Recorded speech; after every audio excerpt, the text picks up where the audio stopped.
Bismillahirrahmanirrahim. Assalamualaikum warahmatullahi wabarakatuh.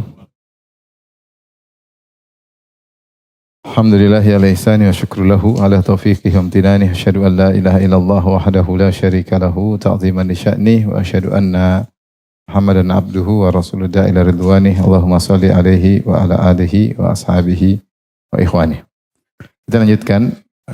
Syekh Muhammad bin Abdul Wahhab rahimahullah berkata, wa amma al-ayatur rabi'ah, adapun ayat yang keempat, fa fiha masail, maka ada beberapa faedah, yaitu ayat 126 ya dari surat Al-Baqarah. Allah berfirman, wa idh qala Ibrahimu rabbi ja'al hadza baladan amina, dan ingatlah ketika Ibrahim berdoa, ya Tuhanku, jadikanlah negeri ini negeri yang aman.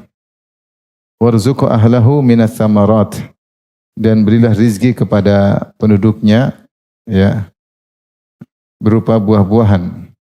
Man amana minhum billahi wal yaumil akhir, yaitu yang beriman kepada Allah dan hari akhirat. Qala wa man kafara fa umattihu qalilan, maka Allah berfirman, dan kepada orang yang kafir pun akan aku beri kesenangan sementara.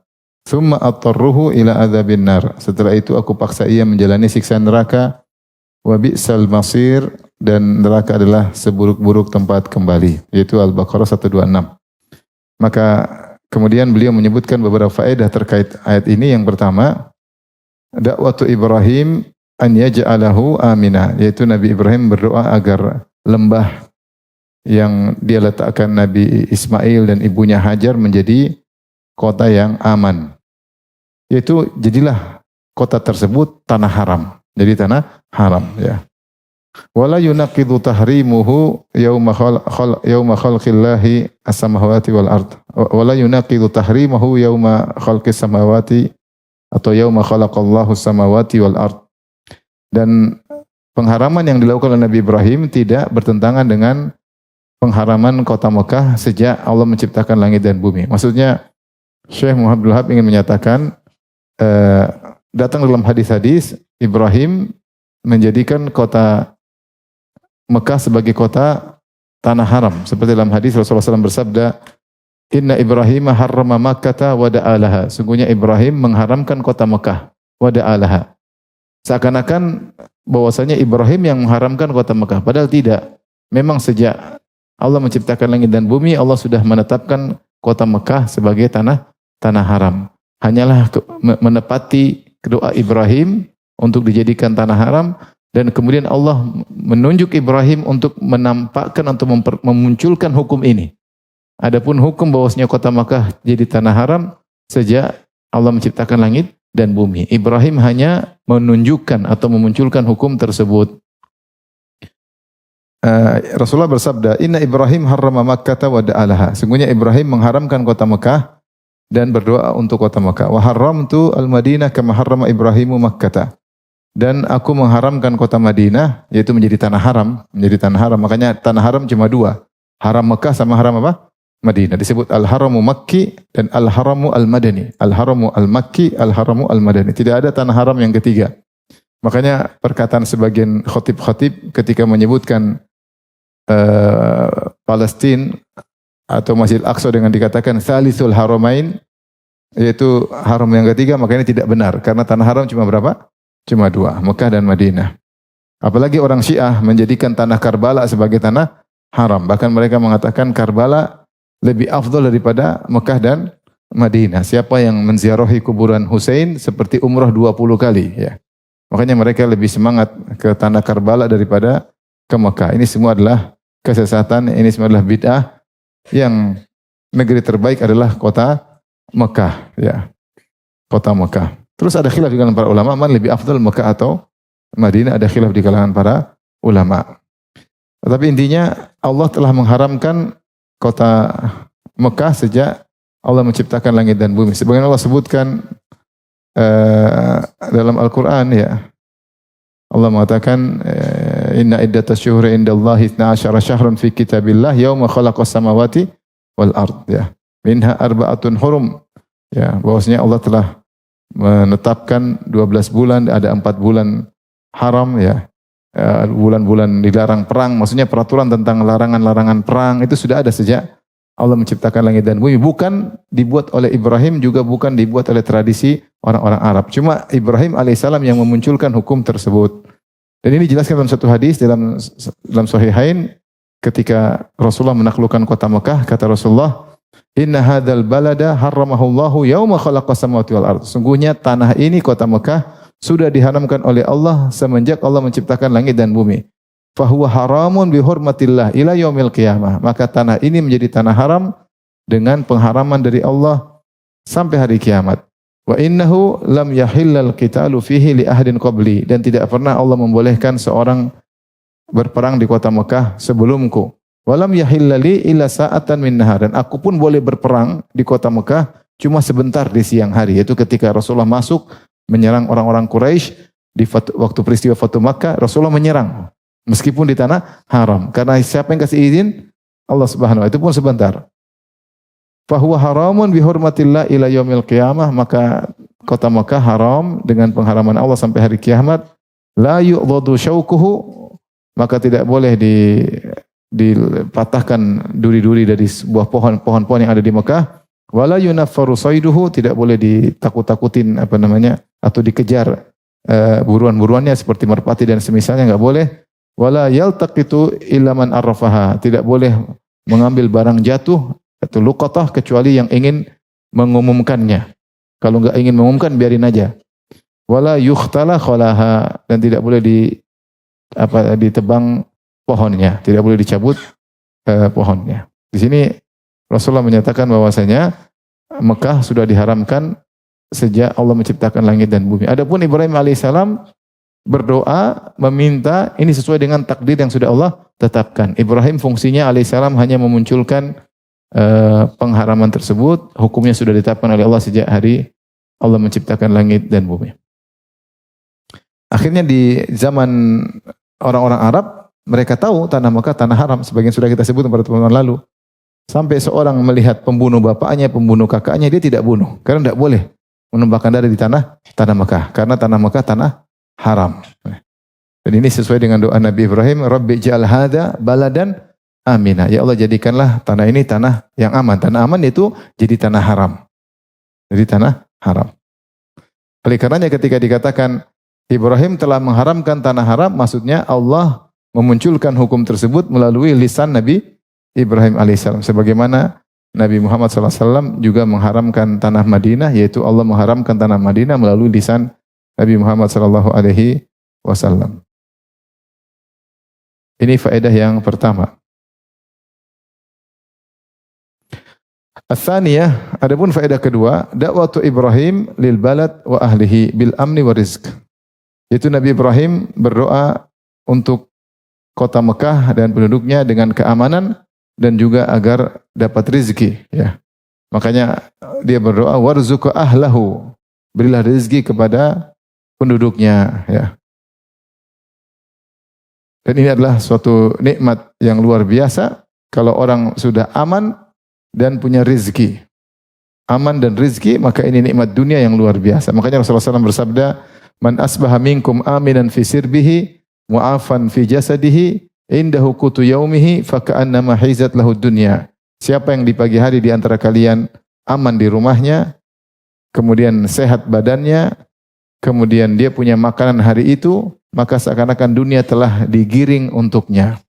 Ini adalah kebutuhan-kebutuhan dasar seseorang. Aman, sehat, ada makanan. Kalau satu kurang, pusing. Aman, sehat, makanan enggak ada, pusing. Aman, makanan ada, sakit, pusing. Duit banyak, badan sehat, tidak aman, juga pusing. Maka ini 3 dasar landasan kenyamanan seorang dalam kehidupan dunia. Dan Ibrahim minta keamanan dan rezeki bagi penduduk kota Mekah. Dan ini saya katakan tadi, ditafsirkan dalam ayat yang lain dalam surat Ibrahim. Nabi Ibrahim berdoa, warzuq ahlahu minas thamarati la'allahum yashkurun. Ya Allah, anugerahkanlah kepada penduduk kota Mekah buah-buahan agar mereka bersyukur. Jadi kita boleh mendoakan perkara dunia untuk akhirat. Kita bilang, ya Allah, berikanlah rezeki kepadaku agar aku bersyukur. Ya Allah, beri rezeki pada anak-anakku agar mereka bersyukur. Ini dalil bahwasanya Ibrahim mendoakan dunia buat anak-anaknya. Tetapi dunia tersebut untuk akhirat. Maka jangan kita berdoa, ya Allah jadikan anakku dokter. Jangan sampai situ. Tapi dokter yang pandai bersyukur. Nanti kalau tidak begitu jadi dokter bajingan, repot. Nipu orang, apalah. Ya, tapi berdoa diberikan rezeki agar dia bersyukur. Maka ketika doa tersebut terkait dengan rasa syukur kepada Allah, maka Allah akan berikan rezeki yang sesuai, yang mungkin pas sehingga dia menjadi bersyukur. Seandainya terlalu berlebihan mungkin dia lupa diri, kalau kurang mungkin dia tidak bersyukur. Maka minta rezeki yang pas yang buat dia pandai bersyukur. Maka jangan lupa doain anak-anak juga perkara dunia. Kemudian as-salitsah, faedah yang ketiga, al-ayatul azimah fi ijabati hadhihi da'wah. Bahwasanya ini di antara mukjizat Allah Subhanahu wa taala bagaimana Allah mengabulkan doa Nabi Ibrahim. Itu siapa yang duga Ibrahim datang biwadin ghairi dzara'in, taruh anaknya di lembah tandus, tidak ada apa-apa. Terus dia berdoa, ya Allah, jadikan lembah ini jadi kota. Ya Allah, berikan buah-buahan. Ya Allah, jadikan kotanya kota aman. Subhanallah. Semua dikabulkan. Lembah tiba-tiba jadi kota. Kota yang sangat luar biasa, kota tersibuk di dunia, ya. Paling mahal kalau mau tidur di sana. Kalau tidur jauh-jauh belakang mungkin murah. Tapi kalau tidur sekitar situ mahal. Apalagi 10 malam terakhir, mahal sekali. Harus ada visa baru bisa ke sana. Negeri aman, semua buah-buahan ada meskipun pohonnya tidak ada. Kita kadang pohon banyak, buahnya enggak ada. Di sana antum enggak pernah lihat kambing tapi makan kambing. Enggak pernah lihat ayam tapi makan ayam. Di sini sering lihat kambing, tidak makan kambing. Sering lihat ayam, tidak makan apa? Ayam. Sering lihat pohon, tidak ada buahnya. Subhanallah. Doanya siapa? Nabi Ibrahim. Maka bukti nyata Allah mengabulkan doanya Nabi Ibrahim alaihissalam. Kemudian yang keempat, Allah juga berfirman dalam ayat yang lain, wa man dakhalahu kana amina. Siapa yang masuk kota Mekah dia akan aman. Allah juga berfirman, awalam numakkil lahum haraman amina yujba ilaihi thamaratu kulli syai'in rizqan min ladunna. Tidakkah kami telah menjadikan bagi mereka kota Mekah sebagai tanah haram yang aman, yang didatangkan kepadanya buah-buahan dari segala sesuatu, segala buah-buahan, rezeki dari sisi kami. Faedah yang keempat, takhsisuhu biha man amana billahi wal yaumil akhir. Itu Nabi Ibrahim alaihissalam ketika berdoa, dia minta bahwasanya keamanan dan rezeki tersebut hanya untuk orang beriman. Makanya Ibrahim berdoa, warzuqu ahlahu, atau minta rezeki khusus untuk warzuqu ahlahu minas samarati man amana minhum billahi wal yaumil akhir. Berilah rezeki kepada penduduk Mekah berupa buah-buahan khusus untuk orang yang beriman di antara mereka kepada Allah dan hari akhirat. Karena Ibrahim tahu bahwasanya tujuan dikasih rezeki adalah untuk ibadah. Kalau orang-orang yang kafir dikasih rezeki, mereka semakin kufur kepada Allah. Maka Nabi Ibrahim mintanya hanya buat orang-orang yang beriman, agar rezeki tersebut membantu mereka untuk beribadah kepada Allah Subhanahu wa taala. Tapi ternyata Allah menimpali. Allah bilang untuk rezeki bukan hanya orang beriman aja saya kasih. Qala wa man kafara fa umattihu. Adapun orang kafir tetap saya kasih, kata Allah Subhanahu wa taala. Karena itu aturan Allah. Jadi Ibrahim minta tidak semua doanya dikabulkan, maunya bukan tidak dikabulkan tapi Allah tetap tambah. Bahwasanya rezeki bukan cuma khusus orang beriman. Makanya Allah mengatakan qala wa man kafara fa umattihu qalilan. Adapun orang kafir tetap saya kasih tapi hanya sebentar di dunia ini. Tsumma atarhu ila adzabinar. Kemudian masuk neraka jahanam. Al-khamisah, faedah yang kelima, ya. Qauluhu wa man kafara falamma da'a bi amri din mana Allahu adh-dhalim min dzurriyyatihi. Walamma khassa bil amri al-akhar min man amana bil yaumil akhir qala Allahu wa man kafara. Wa dzalika lil farq bainad darain. Perhatikan doa Ibrahim. Ibrahim doa pertama ketika Allah mengatakan wa idz batala Ibrahim rabbuhu bi kalimatin fa atammahun. Qala inni ja'iluka linasi imamat. Pada pertemuan lalu kita sebutkan Ibrahim ketika dia telah sempurna menjalankan perintah Allah, Allah kasih hadiah. Apa hadiahnya? Inni ja'iluka linnasi imama. Aku ingin jadikan engkau seorang apa? Imam. Ibrahim doain buat anaknya, qala min dzurriyyati. Anak-anakku juga. Allah timpali. Qala la yanalu ahdi zalimin. Benar. Keturunanmu juga akan jadi imam, tetapi orang-orang zalim enggak. Karena keimamahan terkait dengan apa? Akhirat. Tidak pantas dipegang oleh orang-orang zalim. Jadi Ibrahim pingin anak-anaknya semua jadi imam, Allah khususkan doa Ibrahim. Sekarang sebaliknya, Ibrahim mengkhususkan rezeki buat orang-orang yang beriman, Allah umumkan. Ya Allah beri rezeki sama orang beriman. Kata Allah, enggak, kalau rezeki orang kafir pun saya kasih. Dan di antara keturunanmu akan ada orang-orang kafir. Isyarat bahwasanya di antara keturunan Ibrahim akan ada orang kafir, akan ada orang yang zalim. Dan ini sudah sunnatullah. Tidak mungkin Ibrahim berdoa, ya Allah anakku semua beriman. Ini mustahil. Karena keturunan dia akan ada yang baik, akan ada yang buruk. Jadi saya ulangi, ketika Ibrahim minta anak-anaknya semua jadi imam, Allah bilang hanya khusus yang baik yang jadi imam. Ketika Ibrahim minta yang beriman saja yang dikasih rezeki, kata Allah enggak, yang kafir pun akan saya kasih rezeki. Tetapi hanya sebentar di dunia. Berbeda dengan orang beriman, rezekinya berlanjut sampai di alam barzah, sampai di hari akhirat.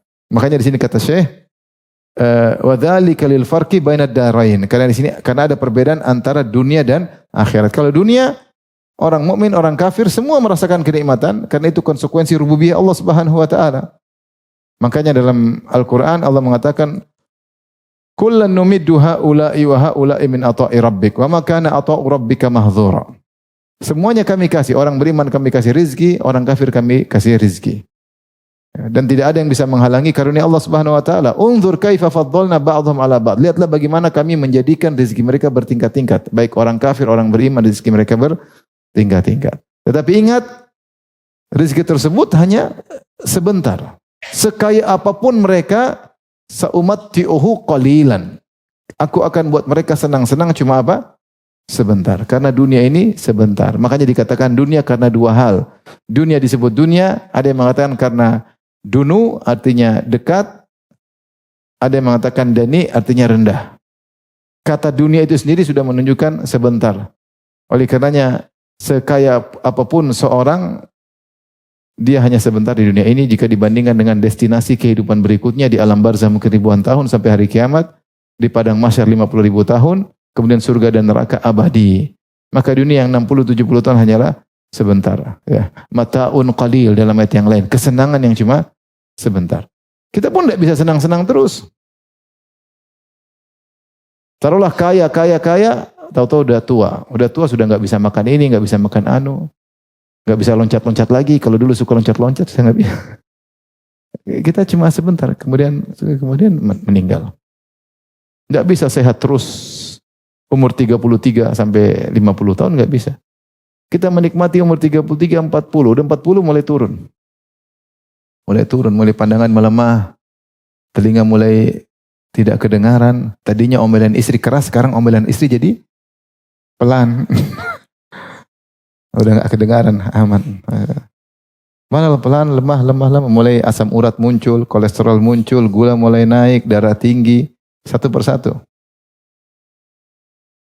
Akhirnya meninggal dunia. Encok sana, encok sini. Mulai tiap ke rumah sakit rutin, periksa darah. Dulu nggak ada pikiran sama sekali. Mau makan apapun nggak pernah periksa darah.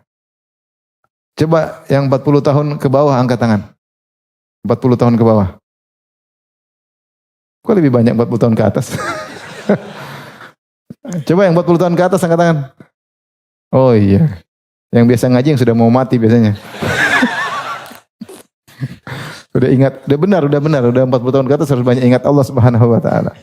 Kita ini cuma sebentar. Seakan-akan kemarin saya masih SMP, masih SMA, sekarang tahu-tahu sudah mau 50. Subhanallah. Waktu berjalan dengan cepat. Maka Allah mengatakan, enggak Ibrahim. Kalau rezeki bukan cuma untuk orang beriman. Orang kafir pun akan aku kasih. Tapi ingat, cuma sebentar. Beda dengan orang beriman. Rezekinya berlanjut terus-menerus. Sampai hari kiamat abadi di surga. Ini faedah kelima. Makanya dunia Allah kasih kepada yang Allah cinta dan Allah tidak cinta. Adapun akhirat hanya Allah kasih kepada yang Allah cintai. Oleh karena itu kalau kita jadi orientasi kita dunia, kita rugi. Karena kita orientasi sesuatu yang akan sirna. Makanya di antara doa Nabi, wala taj'alid dunya akbara hammina. Ya Allah, jangan jadikan dunia sebagai orientasi kami. Ya. Makanya siapa yang menjadikan akhirat adalah orientasinya, man ja'alal akhirah hammahu, siapa yang menjadikan akhirat sebagai cita-citanya, maka Allah akan gabungkan urusannya, Allah akan mudahkan urusannya, dan dunia akan datang kepadanya. Dan siapa yang menjadikan dunia sebagai orientasinya, Allah akan bikin dia pusing, Allah akan pecahkan urusannya, ya. Dan dia mencari dunia sebanyak-banyaknya pun tidak datang kecuali jatahnya. Maka rugi ketika seorang menjadikan dunia orientasinya. Dia menjadikan sesuatu yang sedikit sebagai orientasi. Maka ini cara berpikir kita. Kita harus punya proyek akhirat. Saya sering sampaikan kepada kawan-kawan. Kita alhamdulillah kalau dunia kita masih bisa makan, masih bisa tidur, masih bisa hidup. Ya mungkin ada yang kaya, ada yang miskin, ada yang sedang. Tapi kita masih bisa hidup. Tapi yang paling penting adalah di akhirat. Maka hidup kita harus ada progres. Jangan kita gini-gini saja. Kalau saya meninggal, apa yang sudah saya bekal yang saya siap untuk bertemu dengan Allah. Sekarang kita renungkan apa yang sudah kita siapkan. Kalau punya uang, bikin amal jariah. Kalau nggak punya uang, ajar anak-anak menjadi anak soleh. Jadi amal jariah yang abstrak. Ada kegiatan pokoknya. Kalau nggak ada anak, nggak ada istri, jomblo, baca Quran banyak-banyak. Baca Quran, sholat malam, ngaji, belajar agama. Kalau mati kita udah punya modal. Kalau kekayaan, kita kejar kekayaan tersebut, tetap saja alhamdulillah hidup. Kita yang punya duit sama nggak punya duit, hidup atau tidak? Hidup. Sama-sama tidur nggak? Sama-sama mencret nggak? Sama-sama sakit. Sama-sama diomelin nggak? Sama, mau kaya miskin juga diomelin sama aja. Oleh karenanya dunia cuma sebentar. Orientasi harus akhirat. Apapun kondisi kita, kaya atau miskin, orientasi akhirat, jangan dunia. Tapi yang keenam, as-sadisa annahu lamma akhbara anna dzalika lil mu'min ghairihi faqad yutawahhamu minhu karamhatul jami'. Fa akhbaru annahu law ammal 'asiya fihi bil amni wa rizq fa innahu yatarruhu ila adzabin nar. Ketika Allah mengabarkan bahwasanya rizki itu untuk orang beriman dan tidak beriman, maka mungkin disangka bahwasanya ini adalah bentuk pemuliaan kepada semuanya. Padahal rizki itu bukan bentuk pemuliaan. Rizki itu hanyalah konsekuensi Allah Subhanahu wa taala sebagai Rabb. Allah menciptakan makhluk, Allah kasih. Ya. Maka setelah itu Allah ingatkan bahwasanya orang kafir yang aku kasih rizki cuma sebentar, setelah itu aku giring ke neraka. Maka rizki yang mereka rasakan itu bukan pemuliaan.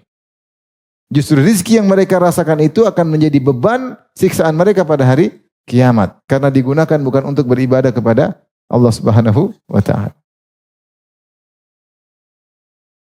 Oleh karena jangan kita menyangka bahwasanya kalau dapat rizki berarti pemuliaan. Enggak. Itu hanya Allah demikian sebagai Rabb, Allah kasih. Kalau memang rizki adalah tanda orang itu mulia, maka setiap orang kaya berarti orang yang dimuliakan oleh Allah. Ternyata tidak. Lihatlah para sahabat Nabi SAW, hidup sederhana, banyak di antara mereka yang miskin. Sampai Nabi dan Bilal tidak ada makanan, kecuali makanan yang dimasukkan di ketiak Bilal, yaitu sedikit makanan, dimasukin ketiak Bilal lagi untuk dimakan Nabi. Makan sedikit. Sampai Rasulullah makan daun, sampai bibir beliau pecah-pecah, sahabat juga demikian. Sa'ad bin Waqqas mengatakan kami sampai tidak ada makan, kami makan daun, sampai pecah-pecah. Ashdaquna, yaitu bibir kami. Ini apa namanya bahasa Indonesia? Ini apa ini? Ini bibir. Ini apa? Hah? Samping bibir. Kalau bahasa Arab ada.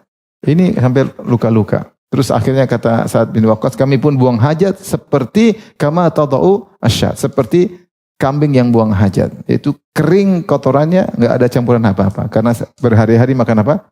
Daun. Tapi mereka orang-orang mulia. Ya. Lihat siapa namanya? Uwais Al-Qarani. Uwais Al-Qarani miskin.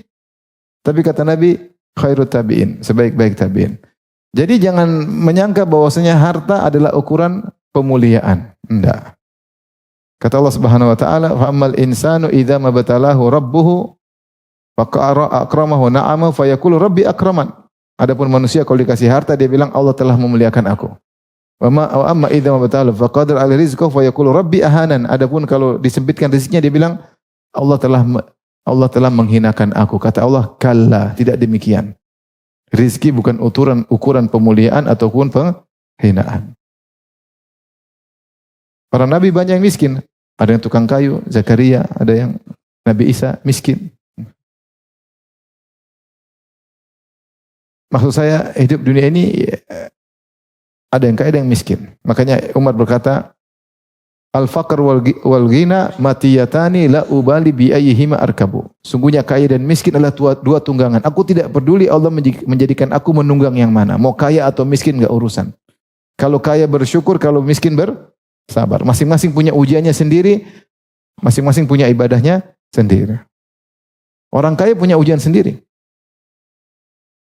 Orang miskin dia punya ujian sendiri. Banyak yang dipikirkan orang kaya, tidak dipikirkan orang miskin. Banyak yang dipikirkan orang kaya sehingga orang kaya susah tidur, banyak orang miskin tidur tanpa memikirkan hal tersebut.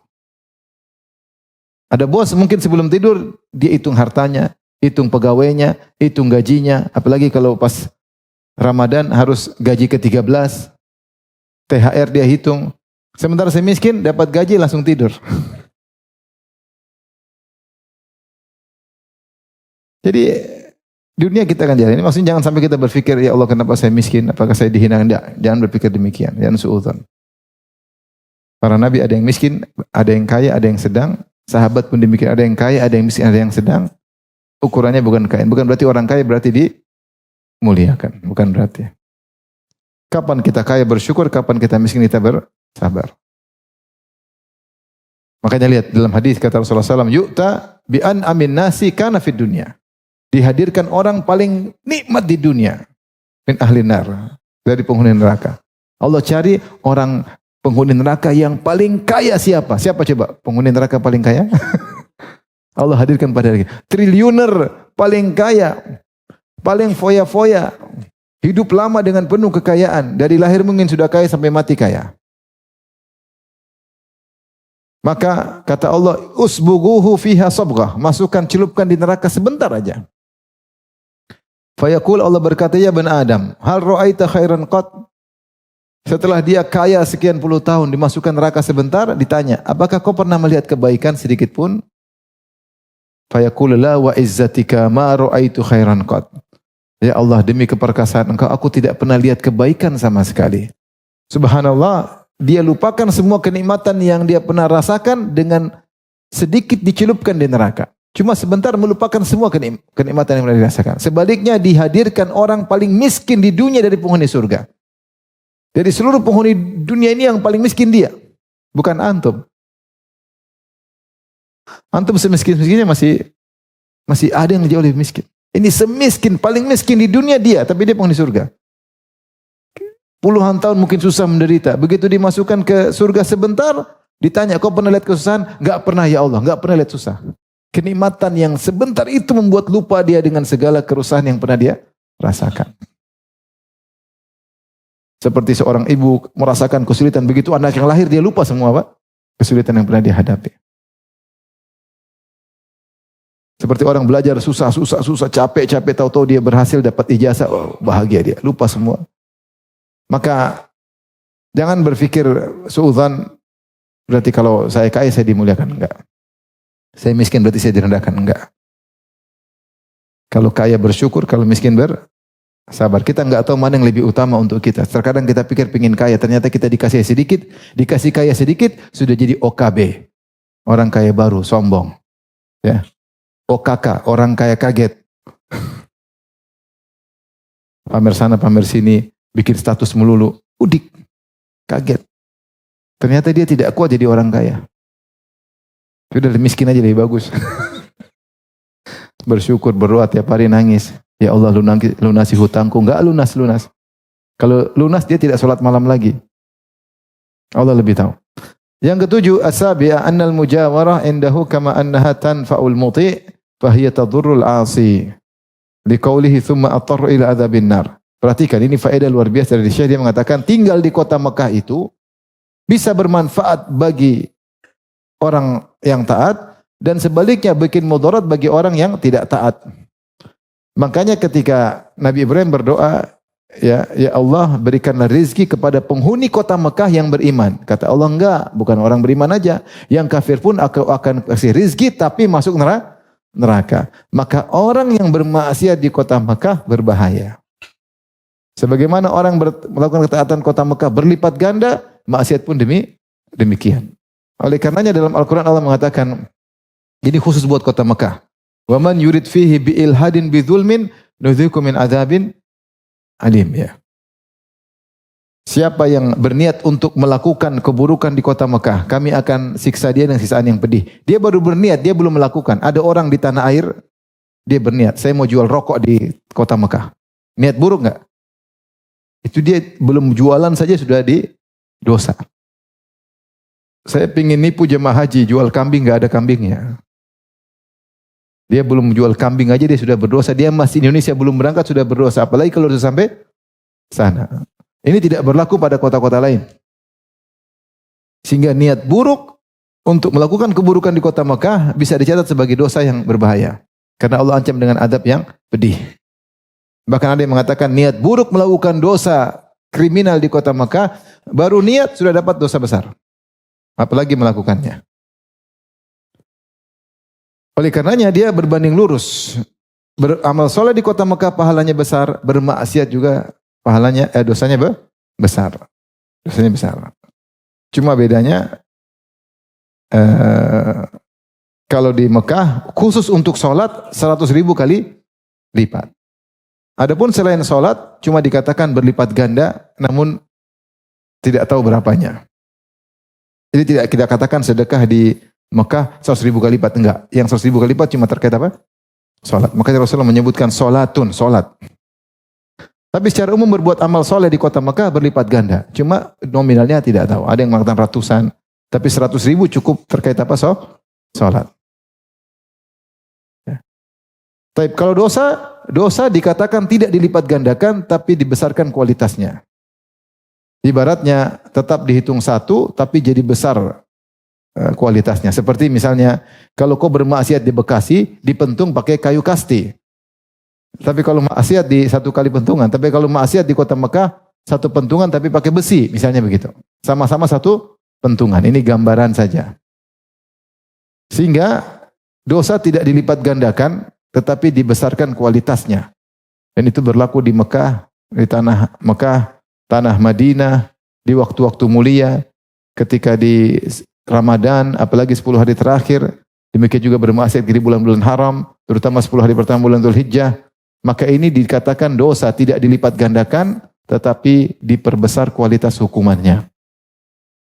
Oleh karenanya kita dapati banyak para salaf, para sahabat yang tidak berani tinggal di Mekah, karena takut berdosa. Karena takut berdosa. Lihat tadi kata Allah, yang tinggal orang kafir di Mekah, kami kasih rezeki, tapi masuk neraka. Bagaimana mereka syirik di kota Mekah? Tidak sama dengan di kota lain. Ibnu Rajab Al-Hambali berkata, "Kana jama'atun minas sahabati yattaquna suknal haram khasyata irtikabiz dzunubi." Sebagian sahabat sengaja meninggalkan tanah Mekah. Takut tinggal di kota Mekah melakukan maksiat. Di antara mereka Ibnu Abbas. Ibnu Abbas pindah ke Taif. Takut tinggal di Mekah maksiat, takut. Benar. Jadi waktu beribadah aja ke umroh apa, habis itu balik, tidak berani lama-lama, takut maksiat. Makanya kita dapati, Ustadz kenapa di Mekah atau di Madinah kok ada orang kejam banget, Ustadz, nipu luar biasa, nipu jamaah haji, nipu. Karena orang kalau maksiat di sana hatinya hitam cepat. Beda kalau maksiat di Bekasi, lambat hati hitamnya. Tapi kalau maksiat di tanah haram berkualitas. Jadi sedikit bermaksiat cepat hitam hati seorang. Karena Rasulullah bersabda, "Idza adnaba al-abdu dzamban nukitat fi qalbi nuqtatun sauda." Jika seorang hamba bermaksiat ada noda hitam. Nah, kalau maksiat itu dilakukan di tanah Mekah cepat, maka orang kejam-kejam, kalau nipu luar biasa. Dia enggak peduli. Hatinya seakan-akan mati. Kita dapati sebagian orang begitu di Mekah. Kenapa? Karena mereka zalim di Mekah, hati mereka cepat mati, ngeri. Makanya para sahabat banyak yang enggak berani tinggal di kota Mekah. Karena ada ancaman khusus. Beda di Madinah, banyak di Madinah. Di Mekah ada ancaman khusus dalam surat Al-Hajj. Wa man yurid fihi bi ilhan bidzunnuki bi adzabin alim. Siapa yang ingin melakukan kezaliman di kota Mekah, kami akan siksa dia dengan azab yang pedih. Tapi di antaranya Ibnu Abbas, di antaranya Abdullah bin Amr bin As radhiyallahu anhuma. Demikian juga Umar bin Abdul Aziz, dia juga tidak mau tinggal di Mekah. Abdullah bin Amr bin As berkata, al-khati'atu fihi a'zam, dosa di kota Mekah lebih dahsyat. Dan diriwayatkan dari Umar bin Khattab, beliau berkata, la an ukhti'a sab'ina khati'atan ya'ni bi ghairi Makkah ahabbu ilayya min an ukhti'a khati'atan wahidatan bi Makkah. Saya berdosa 70 dosa di luar Mekah lebih saya sukai daripada sekali dosa di Mekah. Saya dosa 70 kali di luar Mekah lebih saya sukai daripada sekali dosa di Mekah. Mujahid berkata, tudha'afu sayyi'at bi Makkah kama tudha'aful hasanat. Bahwasanya sebagaimana pahala dilipat gandakan, dosa juga dilipat gandakan, kata Mujahid.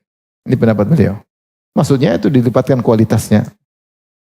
Ibnu Jurayj berkata, balagoni annal, ini pendapat para tabi'in. Balagoni annal khati'ata bi Makkah bi mi'at khati'ah wal hasanata ala nahwi dzalik. Sampai kepadaku bahwasanya dosa di Mekah 100 kali lipat dan kebaikan juga demikian. Ini selain salat. Kalau salat berapa? 100.000 kali lipat. Wa qala Ishaq bin Mansur, qultu li Ahmad fi syai'in min al-hadits anna sayyi'ata tuktabu bi aktsar min wahidah, qala la.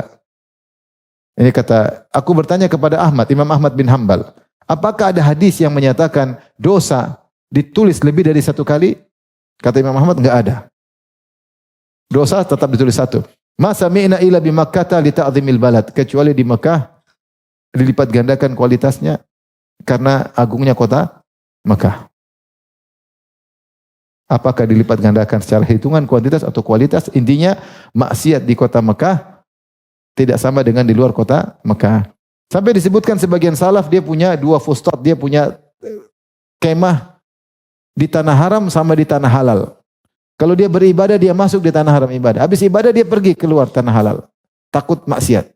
Waktunya ibadah dia masuk supaya dapat pahala besar. Kalau salat 100.000 kali lipat. Kalau ibadah lain juga berlipat ganda. Ketika setelah ibadah dia pergi ke tanah halal, takut maksiat. Sementara sekarang sebagian orang di Mekah nipu, bohong, apa aja dilakukan.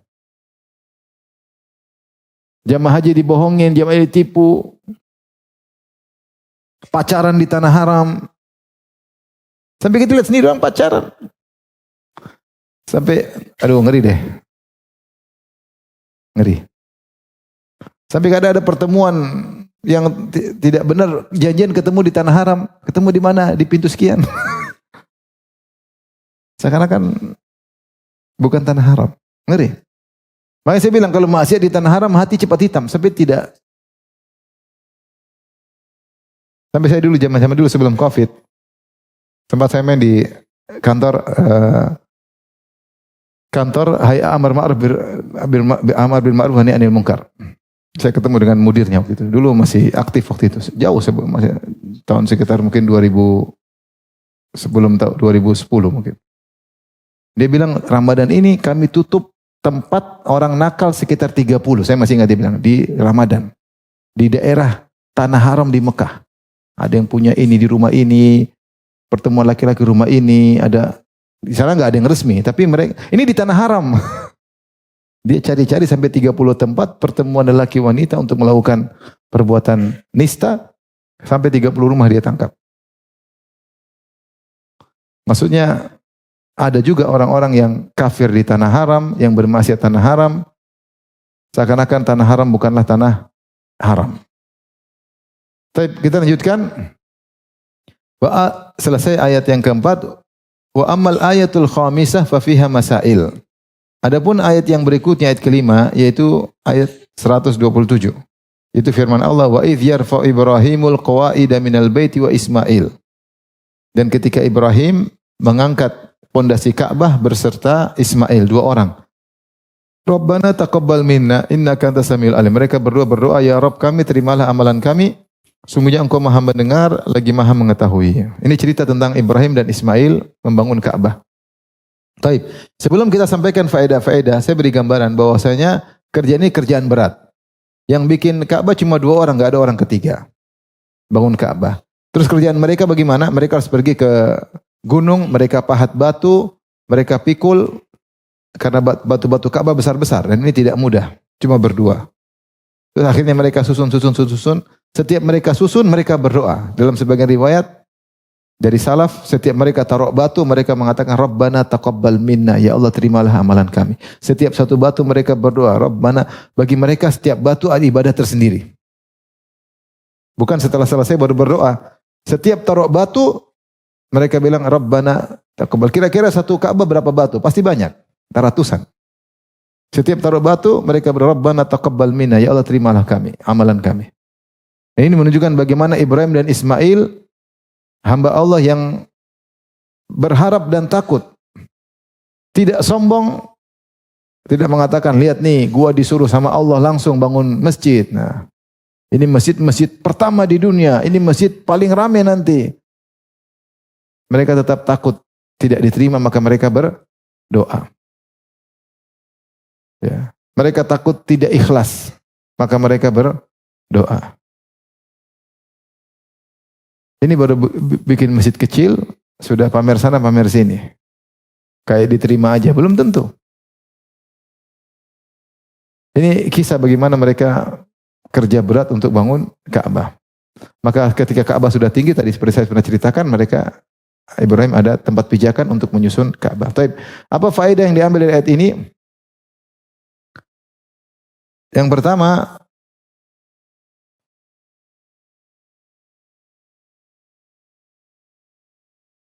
at-tasrih bi annal itsnain banayahu. Ayat ini jelas menunjukkan yang bangun cuma dua orang. Yaitu Ibrahim dan Ismail. Tidak ada orang ketiga. Faedah yang kedua, tsaniyah jalalullah wa 'azamatuhu fi qulubil ladzina ya'rifuna li da'watihima bil qabul. Sungguhnya Allah sangat agung di hati orang-orang yang mengenal Allah Subhanahu wa taala. Ketika kita tahu Ibrahim dan Ismail berdoa untuk diterima, menunjukkan betapa agungnya Allah Subhanahu wa taala. Itu seorang merasa amal dia belum pantas untuk keagungan Allah Subhanahu wa taala. Makanya Nabi SAW habis salat beristighfar, astagfirullah, astagfirullah, astagfirullah. Itu apa yang aku lakukan tidak pantas dengan keagunganmu ya Allah. Tapi ini yang bisa aku lakukan, pasti ada kekurangan dalam salatku. Maka ketika Ibrahim dan Ismail bangun Ka'bah, dia berdoa untuk diterima. Wa kana ba'du salaf lamma qara'aha ja'ala yabki. Sebagian salaf ketika membaca doa ini ada yang menangis. Yaqulu ma balu khalilullah. Ya. Ma balu khalilillah. Kenapa Ibrahim? Kenapa berdoa demikian? Yarfa'u qawaid baitillah wa yakhafu alla yaqbalahu. Dia bangun Ka'bah terus dia takut. Kenapa dia takut? Tidak lain karena keagungan Allah Subhanahu wa taala. Jika Ibrahim takut tidak diterima, apalagi kita. Maka sering kita berdoa agar amal kita diterima. Ibrahim saja yang pasti ikhlas, Ismail pasti ikhlas dan sudah teruji sebelumnya dan sudah dipuji oleh Allah. Ketika bangun Ka'bah pun masih takut tidak diterima. Ini sekarang kita kemana-mana pamer amal soleh, publish seakan-akan kita ikhlas. Salaf dahulu sangat ikhlas, tapi sangat takut amalnya tidak diterima. Sehingga sebisa mungkin mereka menyembunyikan amal soleh mereka. Sebisa mungkin mereka tidak cerita amal soleh mereka, karena takut tidak diterima. Sebagian kita, imannya pas-pasan, seluruh kegiatan ibadahnya dia publish. Semua kegiatan ibadahnya. Dakwahnya, umrahnya, hajinya, berbakti kepada orang tua, sayang sama istri bahkan dipublish, sayang sama anak-anak. Semua kegiatan sosial dipublish. Akhirnya ditiru oleh banyak orang. Baik. Siapa yang jamin diterima? Ibrahim saja cuma 2 orang yang ngerjain. Ibrahim tidak bilang, guys, gue lagi bangun Ka'bah, berdua doang nih, gak ada yang lain nih. Berat loh, tapi kita harus ikhlas guys, namanya juga bangun rumah Allah. Gak ada. Maksudnya, terus kita spekulasi banget dengan amal kita. Amal yang kita sembunyikan saja kita masih ragu terima atau tidak. Kenapa kita berani spekulasi? Amal kita tambah-tambahkan. Jangan dinormalisasikan, jangan. Kita tidak mengenal ini dari para guru-guru kita, dari para ustadz-ustadz kibar kita, tidak ada tukang pamer apa? Amal soleh. Maka hati-hati. Jangan sedikit-sedikit dianggap biasa. Makanya sebagian salaf ketika baca doa ini dia nangis. Dia mengatakan, Khalilur Rahman, kekasih Allah, bana baitar Rahman, sedang membangun rumah Allah, bi amrin minar Rahman, dengan perintah Allah langsung.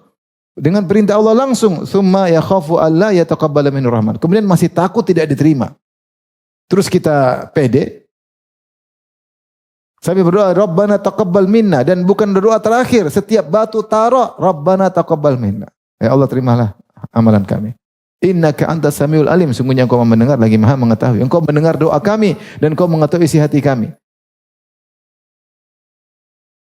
Maka ini pelajaran bagi kita untuk waspada, jangan sok ikhlas. Jangan spekulasi, antum punya amal soleh sembunyikan. Kalau kita cerita, kalau terpaksa baru cerita, kalau enggak perlu cerita. Amal soleh kita sudah sedikit, itu pun ceritain lagi. Coba sekali aja antum merenungkan, kita bersama. Adakah amal soleh antum yang orang lain tidak tahu? Coba antum renungkan, ada atau tidak? Ada atau tidak? Kayaknya sedekah nggak ada yang tahu, karena saya nggak sedekah.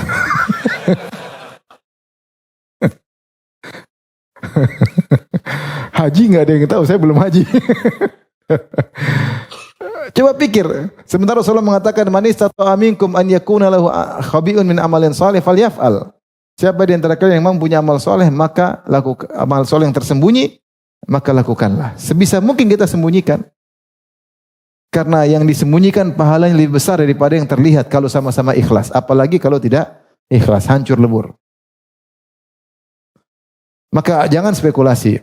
Kita mati yang bermanfaat bagi kita di alam kubur cuma yang ikhlas. Enggak ikhlas enggak ada faedahnya, malah menjadi bumerang, malah petaka. Makanya riya itu bahaya, kenapa? Dia bukan cuma menjadikan amal soleh jadi nol, bahkan menjadi minus. Itu bahayanya di situ. Bukan cuma nol. Kalau nol masih mending, mulai dari nol, enggak apa-apalah. Ini bukan nol, malah dosa, sebab masuk neraka. Yakinlah kalau kita meninggal, amalan terputus, kecuali kita punya amal jariyah. Yang terputus itu, yang bermanfaat bagi kita, cuma yang ikhlas. Yang tidak ikhlas, semuanya musibah. Terus kita berani spekulasi menampakkan amal soleh kita, apakah yakin diterima? Ibrahim alaihissalam tidak yakin diterima, Ismail kurang apa lagi tidak yakin diterima. Terus kita pede pamer-pamer. Maka jangan sampai terbawa menormalisasikan pamer amal soleh, ikhwan. Jangan, ikhwan. Apapun amal soleh, ente berbakti sama orang tua, ente sayang sama istri, perhatian sama anak-anak, enggak usah ente pamer-pamerin. Itu semua amal soleh. Bisa mungkin ditutup. Kalau mau cerita tentang orang lain, cerita tentang nabi, cerita tentang ulama, kita ini hati kita penuh dengan penyakit. Demikian saja. Wabillahi taufiq. Assalamualaikum warahmatullahi wabarakatuh.